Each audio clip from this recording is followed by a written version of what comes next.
Weisheiten vergangener Zeiten. In der Tat also trachten die richtig Philosophierenden danach zu sterben, und der Tod ist ihnen unter allen Menschen am wenigsten furchtbar. Die Frage, ob es ein Leben nach dem Tod gibt, weckt in vielen Menschen Unsicherheiten und das Verlangen danach, dieser Frage auf den Grund zu gehen. Betrachten wir die Methoden, die zu einer Antwort auf diese Frage führen, so stellen wir nach nicht zu langem Denken fest, dass es möglich ist, über zwei Wege zu der Erkenntnis eines Lebens nach dem Tod zu gelangen.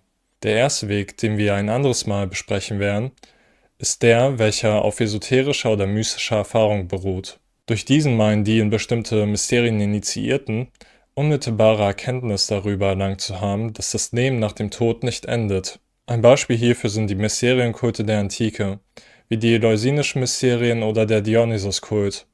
Aber auch, was uns heutigen modernen Menschen geläufiger ist, die Nahtoderfahrungen, von denen einige berichten, die vermeintlich als tot geglaubt wurden. Der zweite Weg, den wir im Folgenden beschreiten werden, ist der argumentative und rationale. Hier meint zumeist ein Philosoph oder sonstiger Wissenschaftler, ein schlüssiges Argument dafür gefunden zu haben, dass die Seele nach dem Tod fortexistieren muss. Hierzu gibt es verschiedenste und wohl auch sehr überzeugende Argumente, doch wir beschäftigen uns mit einem der ersten und ältesten, was noch aus der Antike, genauer der griechischen Klassik stammt, und bauen dies anschließend weiter aus. Am Ende werden wir nicht nur zu einer Möglichkeit für das Leben nach dem Tod gelangen, sondern auch zu einem möglichen Verständnis, wie unser Bewusstsein generiert wird. Das Argument, welches wir uns nun anschauen werden, wird in Platons Werk Phaidon angeführt, das von vielen grundlegenden Themen aus Platons Philosophie, wie seiner Ideenlehre oder auch der Seelenwanderung handelt. Wir beschränken uns in diesem Fall auf das Fundament all dieser Überzeugungen, was die Annahme einer unsterblichen Seele ist. Platon lässt in diesem Dialog Sokrates sprechen, der kurz davor ist, den Tod zu erleiden, weil er vor Gericht der Asebie, also der Gotteslästerung, als schuldig befunden wird. Als seine Schüler und Freunde ihn besuchen kommen, sind sie jedoch erstaunt darüber, wie gelassen Sokrates auf den Tod blickt und wollen im Laufe des Gesprächs erfahren, warum der Tod nach Sokrates nicht zu fürchten, sondern sogar zu erstreben ist. Als Sokrates dann davon erzählt, dass er davon überzeugt sei, dass die rechtschaffenen Menschen nach ihrem Tode bei den Göttern verweilen, wohingegen die Unwahrhaftigen und Üblen in der Unterwelt im Schlamm liegen werden, fragt einer seiner Schüler, wie er darauf komme, dass ein Mensch überhaupt eine Seele haben müsse. Die Antwort des Sokrates baut daraufhin auf den metaphysischen Überlegungen der Vorsokratiker auf. Zentral für Sokrates' Argument ist die Feststellung, dass die Welt durch Opposition, also Widersprüche, konstituiert ist. Zu diesen Oppositionen gehören beispielsweise Schwarz und Weiß, Sein und Nichts, Groß und Klein, Schnell und Langsam, Schön und Hässlich, Hell und Dunkel und so weiter. Dabei nimmt Sokrates möglicherweise auch ganz unbewusst auf die Philosophie des Heraklit Bezug. Denn nach Heraklit waren die Interaktionen dieser Widersprüche essentiell für das Weltgeschehen. In der Welt kann es nämlich nur Ereignisse und Veränderungen durch die Interaktion dieser Entgegensetzungen geben. Gäbe es sie nicht, so würde die Welt in einem einzigen Zustand verharren und sich nicht verändern. Es wäre beispielsweise alles einfach nur schön oder nur hell und es gäbe keinen Wechsel dieser Eigenschaften in ihr Gegenteil. Diese scheinbar widersprüchlichen Eigenschaften können aber genau deswegen auch nicht komplett voneinander verschieden sein. Wären sie nämlich miteinander völlig inkompatibel, so könnten keine Veränderungen zwischen den Eigenschaften stattfinden, welche aber offensichtlich vorhanden sind. Das Schöne könnte nicht hässlich werden und das Hässliche nicht schön, oder etwas Helles könnte nicht dunkel werden, so wie etwas Dunkles nicht hell werden könnte. Damit also Übergänge zwischen scheinbar widersprüchlichen Eigenschaften existieren können, muss sich eine Eigenschaft auch in ihr Gegenteil verwandeln können. Denn wie wir bereits festgestellt haben, kann das Schöne hässlich werden, aber auch das Hässliche schön, oder in Zahlen ausgedrückt, die 0 durch Addition zu 1 und die 1 durch Subtraktion zu 0 werden. Sokrates nutzt nun dieses metaphysische Fundament Heraklits, um die Unsterblichkeit der Seele zu beweisen. Wenn wir erkannt haben, dass alles, und auch wirklich alles, in der Welt durch Opposition strukturiert ist, so muss auch das Leben sein Gegenteil haben. Dies Gegenteil ist der Tod. Wobei das Leben nichts anderes als Bewusstsein und der Tod das Gegenteil, also Nichtbewusstsein oder Unbewusstsein ist. Was wir bei den vorigen Oppositionen zusätzlich einsehen mussten, war, dass diese Oppositionen immer ineinander übergehen, wie das Schöne in das Hässliche und das Hässliche in das Schöne, die 1 in die 0 und die 0 in die 1 und so weiter. Wenn nun Leben und Tod, also Bewusstsein und Unbewusstsein, genau solche Oppositionen sind, dann müssen auch sie ineinander übergehen. Das Lebendige muss tot werden können und das Tote lebendig, so wie folglich das Bewusste unbewusst und das Nichtbewusste Bewusstsein erlangen können. Dies erschließt sich uns jetzt schon aus der oppositionellen Struktur der Welt, aber wir können auch noch ein zusätzliches Argument dafür anführen, dass aus dem Toten etwas Lebendiges erwachsen muss, was uns vielleicht noch etwas merkwürdig erscheint. Reisen wir in der Zeit zurück, so muss es eine Zeit gegeben haben, in der es noch keine bewussten Wesen und auch kein Leben gab. Es muss also eine Zeit gegeben haben, in der es nur tote Materie ohne Bewusstsein gegeben hat. Wir können aber unschwer an uns selber feststellen, dass wir über ein Bewusstsein verfügen und sich somit aus dem ursprünglichen Zustand der Welt, voll unbewusster Materie, irgendwann Bewusstsein und Leben entwickelt haben muss. Damit sind wir also zu dem Schluss gelangt, dass sich aus Unbewussten Bewusstes und aus dem Bewussten Unbewusstes entwickelt, sowie das Leben den Tod und der Tod das Leben hervorbringt. Unklar ist uns jedoch noch, wie Sokrates zu dem Ergebnis kommt, dass wir eine unsterbliche Seele besitzen. Um zu beweisen, dass der Mensch eine unsterbliche Seele hat, betrachtet Sokrates, wie bei der menschlichen Geburt das bewusste Leben entsteht. Denn bei der Geburt tritt erneut das Mysterium auf, dass aus ursprünglich toter, unbewusster Materie ein bewusstes Leben entsteht. Aufgrund der Tatsache, dass aus dem Toten Lebendiges hervorgeht, wovon uns unsere eigene Geburt Zeugnis ablegt, nimmt Sokrates an, dass es eine Seele geben muss, die in uns beim Geborenwerden einzieht. Gäbe es diese Seele nämlich nicht, wäre auch nicht zu erklären, wie aus dem Unbewussten und Toten etwas Lebendiges mit Bewusstsein zustande kommt.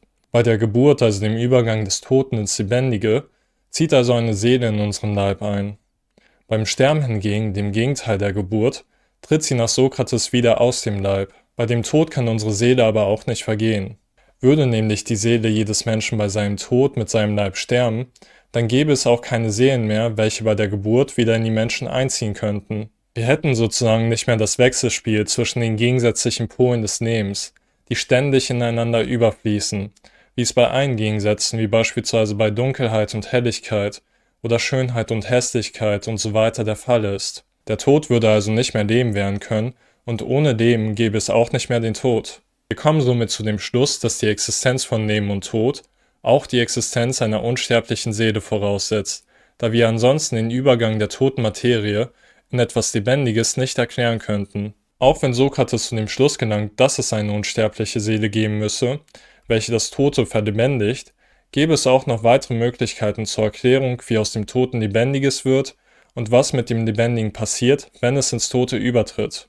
Die erste Möglichkeit, dieses Mysterium zu lösen, besteht darin anzunehmen, dass es nicht eine unsterbliche Seele ist, welche das Unbewusste bewusst macht, sondern in den Grundbestandteilen der Materie das Potenzial zu Bewusstsein enthalten ist. Das Tote wird also lebendig, da im Toten, also der Materie, schon das Potenzial zu Bewusstsein enthalten ist. Dieses Potenzial wird bei bestimmten Konfigurationen der Materie realisiert. Eine solche Konfiguration, in der das Potenzial des Bewusstseins auch realisiert und freigesetzt wird, sind wir Menschen. Diese Lösung mag auf den ersten Blick plausibel erscheinen und einem naturalistisch gesinnten Menschen besonders entgegenkommen, doch wie wir an einem Beispiel gleich sehen werden, hat sie ihre Probleme. Um diese vermeintliche Lösung zu überprüfen, können wir andere Oppositionen heranziehen. Betrachten wir hierzu die Transformation aus der 0 in die 1 und der 1 in die 0, was, wenn man mehr darüber nachdenkt, genauso ein mystischer Übergang wie der aus dem Tod ins Leben ist. Würden wir versuchen, die 1 wie das Leben daraus zu erklären, dass die 0 wie der Tod das Potenzial hat, die 1 hervorzubringen, stellt sich die Frage, wie genau das geschehen soll. Denn egal wie oft wir die 0 addieren oder sonstige mathematische Operationen an ihr anwenden, wir bekommen immer noch die 0 heraus. Das bloße Potenzial, der 0 zur 1 zu werden, kann also nicht realisiert werden. Genauso könnte nicht aus dem Toten das Lebendige entstehen, egal wie wir die unbewusste Materie mit ihrem Potenzial zu Bewusstsein konfigurieren. Sie bleibt nun mal unbewusste Materie, zu der etwas hinzutreten muss, damit aus dem Toten etwas Lebendiges wird. Die zweite Möglichkeit wäre, dass es gar keine unbewusste Materie gibt, sondern alles Tote schon eine niedere Form des Bewusstseins hat, aus dem sich das höhere Bewusstsein entwickelt. Diese Theorie kommt der Position des Panpsychismus sehr nahe, nachdem die ganze Welt eine Form von Bewusstsein hat, oder sogar anders ausgedrückt, beseelt ist. Veranschaulichen wir uns dies erneut an dem Paar der 0 und der 1. Die 0 steht erneut für das vollkommen Tote und die 1 für das Bewusste. Nach dem Panpsychismus gäbe es nun nichts Totes, also nach unserem Beispiel keine Null. Wir können dann annehmen, dass das Grundbewusstsein, das der ganzen Welt zukommt, eine 0,1 ist. Würden wir nun die 0,1, also das Grundbewusstsein, aufsummieren, kämen wir irgendwann zu unserem Bewusstsein, also eine 1. Das Selbstbewusstsein eines Menschen entwickelt sich somit aus dem Grundbewusstsein der Welt oder der sogenannten Weltseele. Wenn es so wäre, dass sich die Weltseele zu komplexeren Einheiten vereinzeln kann, wäre es auch verständlich, wie es dazu kommt, dass sich unser Bewusstsein im Laufe unseres Lebens entwickelt und es Lebewesen mit verschiedenen Komplexitäten des Bewusstseins gibt. Die Welt wäre also wie ein Meer voller 0,1, die sich bündeln können zu einer 0,3 oder 0,7 oder schlussendlich zu einer 1. Wir könnten auch nicht ausschließen, dass sich diese seelischen Grundbestandteile der Welt zu noch komplexeren göttlichen bewussten Lebensformen zusammensetzen könnten. Wir also eigentlich bloß hinsichtlich unseres Bewusstseins ein 0,3 sind. In jedem Fall wäre aber das lebendige Bewusstsein die Summe der kleinsten Grundbestandteile, welche sich im Einzelnen verbinden und ein Bewusstsein erzeugen. Nach dem Tod wäre dann davon auszugehen, dass sich der Mensch wieder mit der Weltseele verbindet und sich sein Einzelbewusstsein auflöst.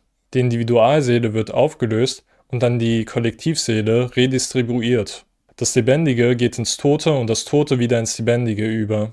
Dies scheint wieder eine gelungene Erklärung zur Entstehung und zum Vergehen des Bewusstseins zu sein. Ein Problem könnte jedoch die Frage darstellen, wie sich aus der Aufsummierung von kollektivem Bewusstsein Einzelbewusstsein herausbilden soll.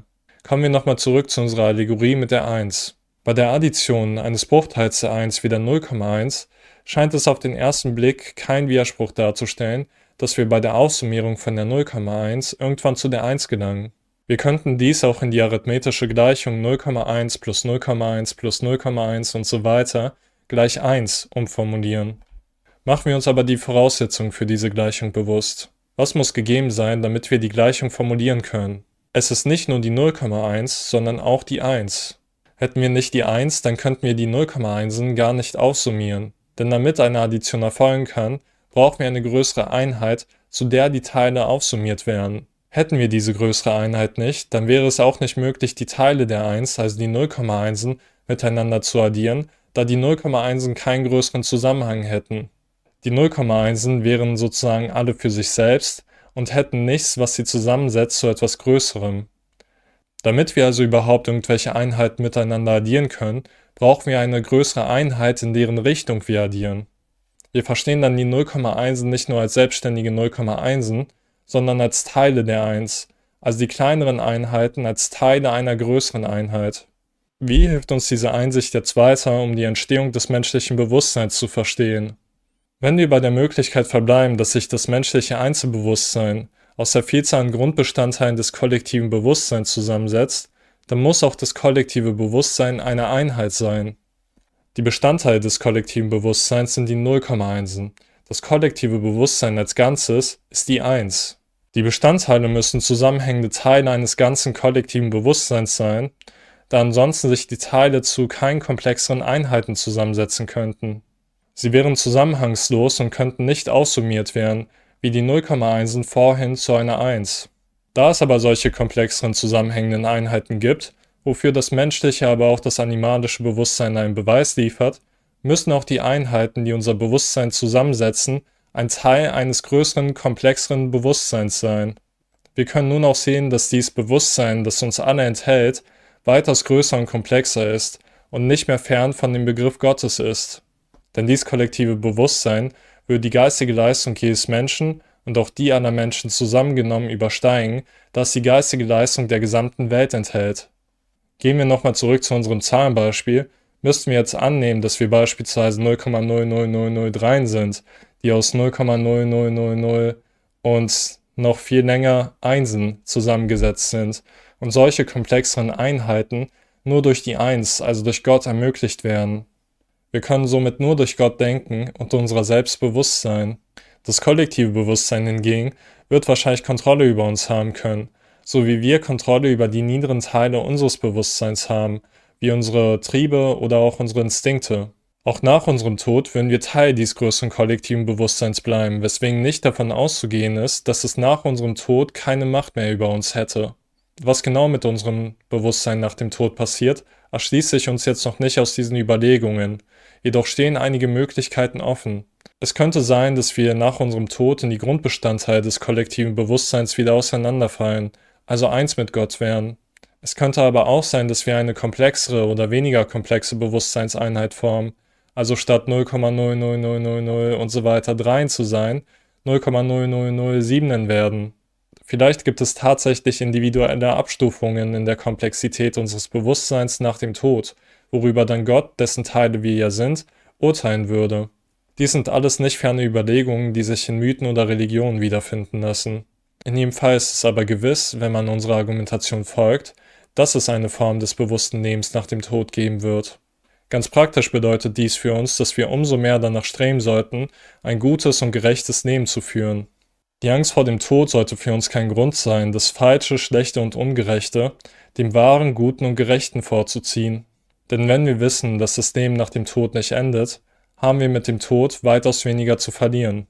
Okay, ich hoffe, euch hat das Video gefallen. Falls es euch gefallen hat, dann schreibt gerne einen Kommentar oder teilt das Video und abonniert dann auch den Kanal für mehr Philosophie-Videos.